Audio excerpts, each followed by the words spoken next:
Oscar BEVIS for IFL TV in association with MTK Global. I'm here today at the University of Kent Sports Centre and I'm joined by the man himself, Kalle Sauerland. Kalle, how are you? I feel like the lecturer today, the professor. Great to be at Kent University.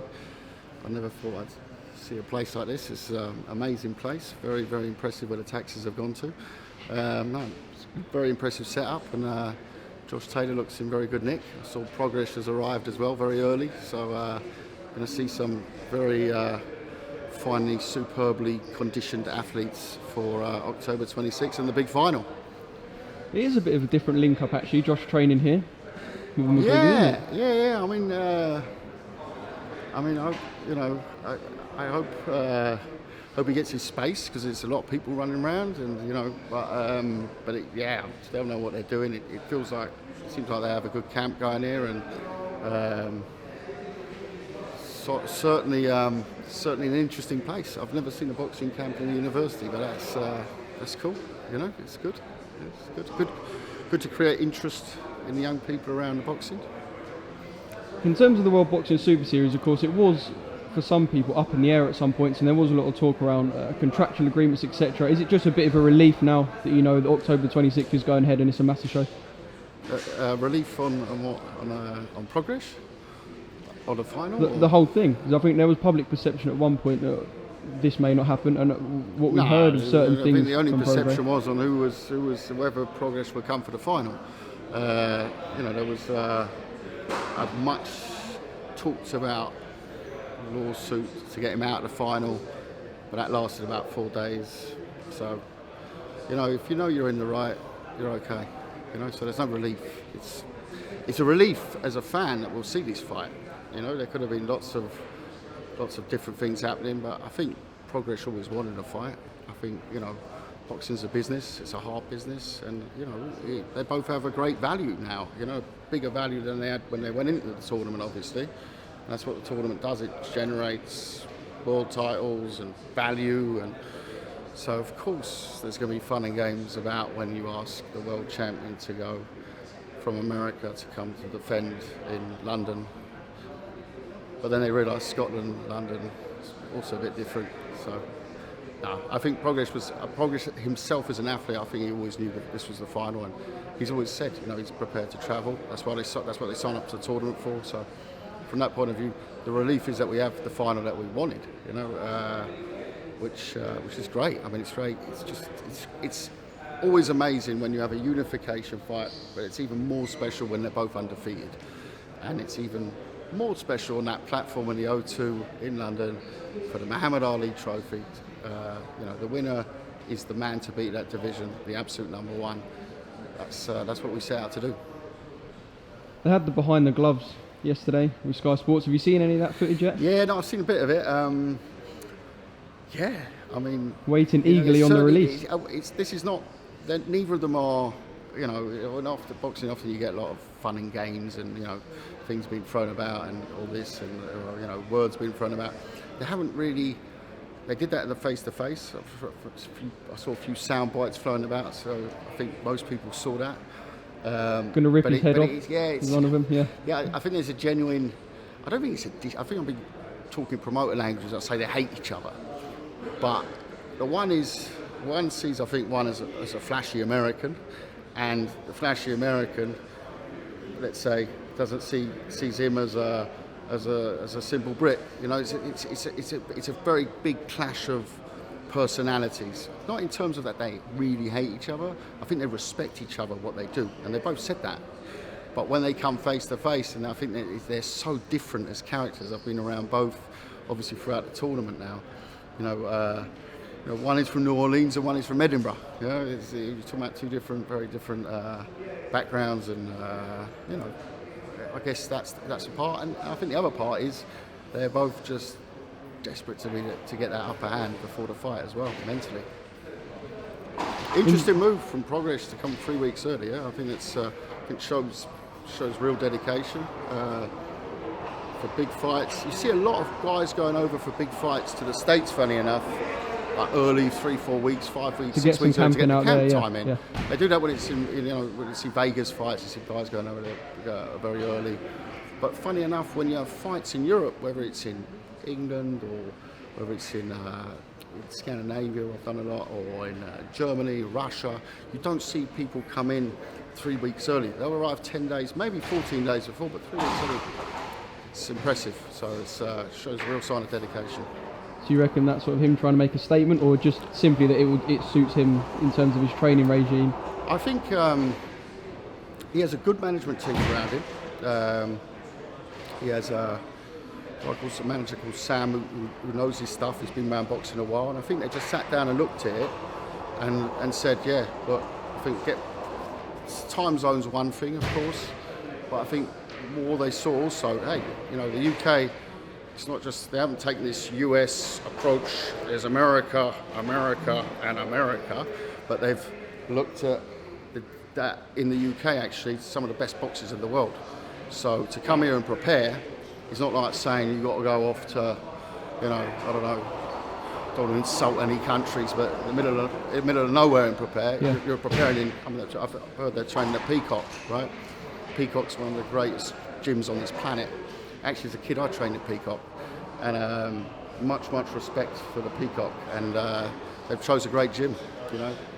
Massive history, Peacock. So they haven't gone off and said, right, we're staying in a 5-star hotel somewhere in the countryside. Klitschko used to do that a lot, like, you know, flag off the gym, build up a gym on tennis courts or something, and make their own gym. They've got in a Canning Town gym. So I think that's a statement in itself. Yeah. So it's interesting, and much respect for that. In terms of the October the 26th card, a lot of the talk obviously recently has been around the co-main event, or the chief support, should we say? I'm not quite sure what to call it at this moment. Co-feature. The co-feature. Derek Chisora, Joseph Parker was the co-feature. Yeah. It's now Derek Chisora, David upgraded. Price. It's a cracker. Yeah. For me, I thought Parker Chisora was an interesting fight. It was maybe even because Parker, former world champion, let's say, on a strategical level in terms of where you're going to go in your career, maybe even a more interesting fight. But let's be honest, right? Price, Chisora-Price, that is a fight people want to see. That's a fight people want to see. Casuals, people would. I'm not saying nothing against Joe Parker, but this is a different level of interest when you're talking about the UK. So I think it's a cracking fight. It's definitely a pick 'em fight. I think it's great, and everyone knows Price is already in camp for another fight, so he's going to be fit. Price is always fit as a heavyweight. He's one of the best trained heavyweights I know, one of the most dedicated. So you're going to see. I think it's going to be a real tear up, that one. Real tear up. Obviously, there were so many names thrown in the hat, and logistically, with David Price being in camp for a fight in November, it all works out. What were the other names that were thrown in the hat? Because obviously we heard names like Michael Hunter, etc. Hunter. But at the end of the day, I think it was always Price was top of the list, you know, after Shannon Briggs, of course. Right, picking this back up with Kalle Sauerland, just as we was getting into Shannon Briggs territory. We were invaded by an army of female weightlifters. You wanted to stay in there? I did want to stay, yeah. I did want to stay. Make a good coach. So Shannon Briggs, yeah. I felt like Eddie put that out for a reaction, a bit of a joke, but also perhaps to gauge public interest. Yeah, okay, but no. I think no. No. I think no. I don't know. I'm a bit speechless actually for once. No. It's a question, but no. What did you make when you put that tweet out? When you first saw it? I think, you know, if you're gonna take a Briggs fight seriously, then, you know, Briggs has got to be licensed and be properly in training. You know, I mean, he always looks fit, but I don't think he does a lot of weightlifting and other things. So yeah, we'll leave Shannon. Isn't he training one of the YouTubers? Training Logan Paul, yeah. KSI, yeah. I mean, the other one, Logan Paul, yeah, training Logan Paul, yeah. So obviously, realistically, Michael Hunter was one of the names, but what was sort of close in terms of being made, or was it always David Price that was sort of the front runner? Price was the front runner, yeah. I mean, he's definitely like I said, there's no better fight to make in my eyes for Chisora right now in terms of platform and also for the event than Price Chisora. I think it's a cracking fight. I promoted both guys and wanted to put them together many times, and it never seemed to work out. And so we've ended up with a real good result, and the fans can be, I think it's mouth-watering. So you would say that's a better fight from a fan's perspective? Definitely a more interesting fight, yeah, for sure. Just along with the styles. I mean, you know, we're going to see. It's going to be. It's likely it's that not going to go the distance, yeah, is it? it's likely that someone's going to get knocked out. It's going to be. I mean, Parker is more of a boxer, you know. So I've seen Del against boxers, and it hasn't been the greatest of fights. Well, we were expecting perhaps Pulev, Del for to example. put pressure on him and him to try to box, etc. But this looks like it's going to be shots landed. This is going to be shots landed. Yeah. Really a headline, isn't it? Shots landed. Yeah, like that. I'm not sure whether you spoke to Coogan before or after the Chisora rant at the press conference. Was it before or after? Just before. Just before, yeah. What did you make of that? Because obviously it was slightly awkward. Eddie trying to palm the interview off onto you, and then Adam. On there. It was a bit of nudging, a bit of this, but you know, it is what it is. You know, I think Del's the master of press conferences like that, and there was some. I've got to say there were some funny quotes. One, "I'll squash you," was one that got me. The other one was a bit of promotion for some Vaseline as well. Yeah, the promotion of the Vaseline. I've actually used that expression a few times since then, so he's sort of got that going. But no, at the end of the day, Del's Del, isn't it? You know, you don't know what's going to happen at a press conference. I looked over him 2 minutes before, he was asleep.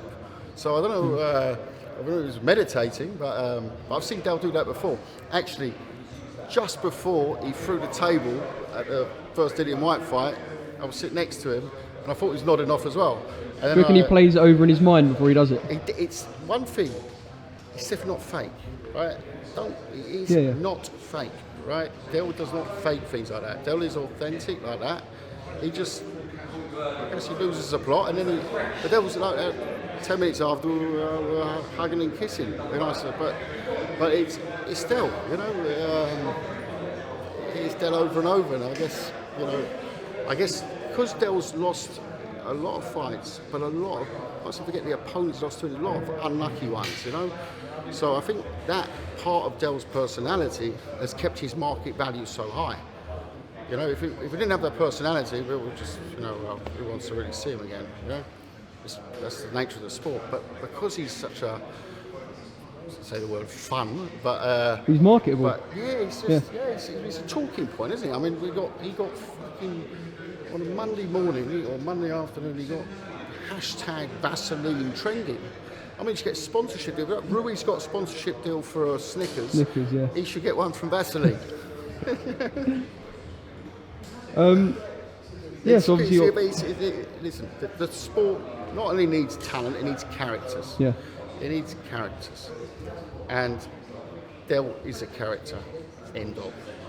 And just to clear up, he does respect the main event. You look at the heavyweights. Sorry, I'll just go on a tangent on this one. Look at the heavyweights over the last 10 years. I want to go a little bit back into the Klitschko area. Amazing athletes, like amazing sort of media representatives of the sport. But was it fun for, let's say, those big press conferences? No, they were never fun press conferences. The person who breathed back life into boxing was Tyson Fury. When he came and the whole Batman thing, but he started before that. He was always a character. And that sort of, now it plays off on other characters, and it has opened the whole division up. This is not the strongest heavyweight division there has been in the history of the sport. Make no mistake, this is definitely nowhere near the strongest heavyweight division in the history of the sport. I'd say it's actually more towards the lower end, but it's one of the most interesting times in heavyweight boxing, because you've got a lot of evenly matched fights to make, but you've got the characters, you've got the characters, and that's a key ingredient, especially when it comes to heavyweight boxing. Especially, people want to see characters, You talk about Tyson, I'm a massive Tyson fan, Mike Tyson now. But one of the biggest things about Tyson was the character. It was the character. Now you can tell me a lot about Tyson being the best knockout artist and whatever, and I know when he fought Lennox, he was definitely a washed-up Tyson. But boxing-wise, he was dismantled, even though it was many years after he was at his prime, 100%. But you saw that his fundamental boxing style against a great boxer would never have lasted, never. That's the point. People say, would Tyson beat this guy and that guy? Those other heavyweights were the top heavyweights were slick boxers. Tyson was a brute, but it was his aura, the baddest man on the planet. It's about that, and those ingredients, you see those around now. I'm not saying we got the maddest man on the planet at the moment, but you see the difference it makes when you have people who have that personalities out there, not just a personality that a brand can associate itself with. I don't think you're going to have many brands queuing up to sponsor Dell. I mean, but Dell sells now. This fight sells. It's a good fight. Which was his argument for why he should be main event, because he sells. Yeah, no. Listen, that's a discussion he needs to take with his promoter. But I got roped into it. But at the end of the day, you can't make a discussion when you have a unification fight. I know Dell likes to talk about the heavyweights and the smaller boys and all that, but super lightweight's one of the biggest weight classes on the planet. Absolutely. Also, money-wise. And we got the two world champions who are both undefeated going at it after having beaten other world champions to get into this final for the Muhammad Ali trophy. What did you make of his disrespect towards the Muhammad Ali trophy? I think that's Dell. Come on, I think Dell, that's fine. I'll take that. That's cool. Take that on the chin. I'll take the fuck you to me as well. Don't worry, I've had worse off Dell. As I said, it's hugs and kisses after, so we're okay. And just finally, on October 26th, the card complete now. I know you've got a young fighter in. Is it Abbas Baru? Am I right? Yeah, there's a fighter on Shannon there from Courtney Germany, added Abbas yesterday. Baru. Yeah. Interesting fight. Against a tough grit as well. It's a great card. It's a great card, and you've got to say that the cards in the UK, especially on these pay-per-views, you go through them, and there's a lot of money spent on them. People don't forget that. But those cards are expensive to put together, and they're really good cards. So, from Germany, and Baspero is great talent. Came second in the World Championships. Very exciting fighter. Great kid. Yeah, so it'll be interesting to see as well on that platform. I want to talk to you about something that I know you're not too clued up on, because I've heard you talking about it. You know what I'm going to say. Yeah. Did you watch a press conference on Monday? KSI Logan. About before. KSI. I didn't see that one. I saw the first one, and I was thoroughly entertained by the first one. Entertained like any other boxing press conference? No, it's different. It's not boxing, is it? They are YouTubers. Forget what their profession is actually. They're professionals from another business who are having a fight. It happens all the time. This one happens to be on a massive platform, and I think if it can attract, like Eddie said, it's going to attract new fans from different demographics, i.e. lower ages. I think that is the best thing for boxing. Anything we can do to get new fans in. People say, well, they're not following boxing, but let them have a taste of boxing. Let them see, Billy Joe on the card. Let them see the other fights, Devin Haney. Let them take a sniff of boxing. Take a sniff of boxing, and that will get them hooked on it. That's the point. They take a sniff of boxing, they'll get hooked on it, and that's what we want to do. We are the dealers of boxing. So that is key to keep this sport at level. In the UK, it's got a great level at the moment, but it don't take much for that to go. It's doing well in the States. It's doing, I'll give another market, it's doing terribly in Germany at the moment. There's not a single world champion. Like Germany's come from having controlling European money, but much more money even than the States at one point. You can go downhill, you can go uphill. But to try and keep this sport, and especially the grassroots level, we need more money into the sport. So we need new markets, we need new fans. So anything like that brilliant, you know, brilliant. And do I take it seriously as a fight? No, I don't. You know, does it matter what I think? No, it fucking don't. Would you have promoted it? Well, promoted, probably, yeah, in the right conditions, yeah, why not?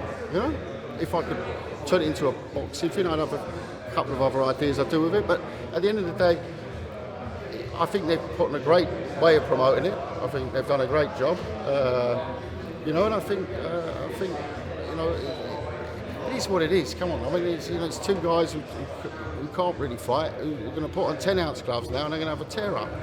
Right now, there's a big difference getting it between 18-ounce gloves and 10-ounce gloves. The first time I got done with one, I got a fucking straight broken nose. I think one of them's going to find that out. So someone's going to find it out. Yeah. Now, am I going to stand here and bullshit you and tell you KSI has got this amazing left hook? I saw that at amateur level coming through the years, and I've seen the pedigree in Logan Paul because, you know, the footwork is amazing. It's Usyk. No, I can't do that. Yeah. I've been selling you bollocks, you know. So you can't sell it like a fight like you would normally sell a fight. You know, styles make fights and all that. I don't know, styles make fights. If I hear that one person, one expert come out in fight week, if styles make fights, I'll pull their pants down. But there's not an expert on this planet who could tell me who's going to win that fight or not win that fight. How am I supposed to base that decision on? The first fight? I haven't seen the first fight, but I don't think it will give me much clue on what's going to go on. Secondly, the first fight weren't a fight. You know, pillows at 18-ounce and head guards can eat each other all day long. 10-ounce gloves, no head guards, just tear up.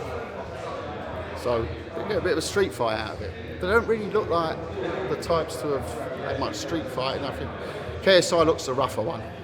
So I'm going to go with KSI. There you go, right. Expert pick. KSI, and I reckon he'll go early. And not because of his left hook? I reckon he'll go early.